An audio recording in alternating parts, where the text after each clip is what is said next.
Bismillahirrahmanirrahim. Assalamualaikum warahmatullahi wabarakatuh. Selamat sore, salam sejahtera untuk kita semuanya.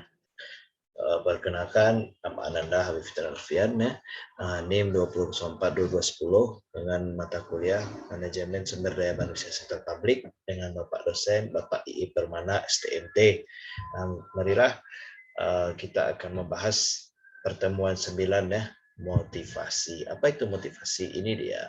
Check it out. Nah, pengertian motivasi dan konsepnya. Nah, motivasi adalah proses yang menjelaskan arah dan ketekunan seorang individu untuk mencapai tujuannya. 3 elemen utama dalam definisi ini diantaranya intensitas, arah, dan ketekunan. Menurut Nada Syaudih, Sukmadinata mengatakan bahwa motivasi merupakan satu kondisi yang terbentuk dari berbagai tenaga pendorong yang berupa desakan, motif kebutuhan, dan keinginan. Motivasi merupakan proses psikologis yang mencerminkan interaksi antara jiwa dan kebutuhan, persepsi, dan keputusan dalam diri seseorang. Jenis-jenisnya yang motivasi yang dikemukakan para ahli adalah Adapun motif menurut Nada Syaudih, Sukmadinata mengatakan motivasi berdasarkan sifatnya dapat dibedakan 3 macam, yaitu motivasi takut atau fear motivation, individu melakukan sesuatu karena takut ya, takut sesuatu yang tidak terwujud. Motivasi intensif adalah individu melakukan perbuatan untuk mendapatkan suatu insentif. Yang ketiga, sikap atau attitude motivation adalah motivasi ini memiliki bersifat intrinsik, muncul dari dalam diri individu berdasarkan kedua motivasi sebelumnya bersifat intrinsik. Nah, selanjutnya teori motivasi itu menurut para ahli, salah satunya adalah Heisenberg pada tahun 1966 mengatakan, menurut Heisenberg ada 2 jenis faktor yang mendorong seseorang untuk mencapai kepuasan dan menjauhkan diri dari ketidakpuasan tersebut. 2 faktor itu disebabnya oleh faktor higieni atau faktor intrinsik dan faktor motivator atau intrinsik.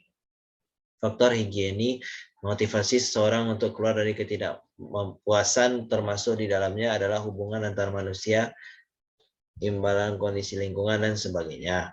Menurut Douglas MC Gregor mengemukakan bahwa dua pandangan manusia, teori X dan teori Y positif. Menurut teori X, karyawan secara intern tertanam dalam dirinya tidak menyukai pekerjaan atau menyukai kerja. Karyawan tidak menyukai kerja mereka harus diawasi atau diancam dengan hukuman untuk mencapai tujuan tersebut.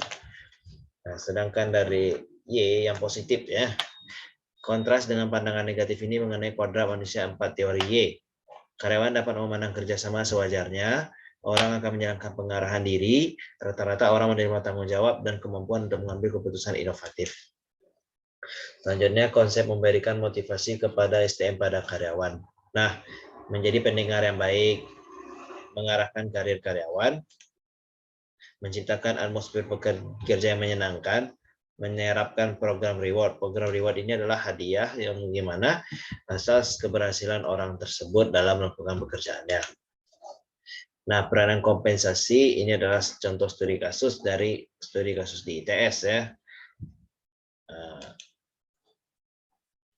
Sama ini juga studi kasus. Nah, ini motivasi berasal dari kata Latin movere yang berarti dorongan dan keinginan, sebab atau alasan sebab seseorang melakukan sesuatu. Menurut Manulang yang mengatakan motivasi adalah pemberian kegairahan bekerja pada karyawan. Dengan pemberian motivasi dimaksudkan pemberian daya dan perangsang pada karyawan yang bersangkutan agar karyawan tersebut bekerja dengan segala upayanya. Baiklah, sekian, terima kasih. Apabila ada salah mohon maafkan. Taufik wal hidayah. Assalamualaikum warahmatullahi wabarakatuh.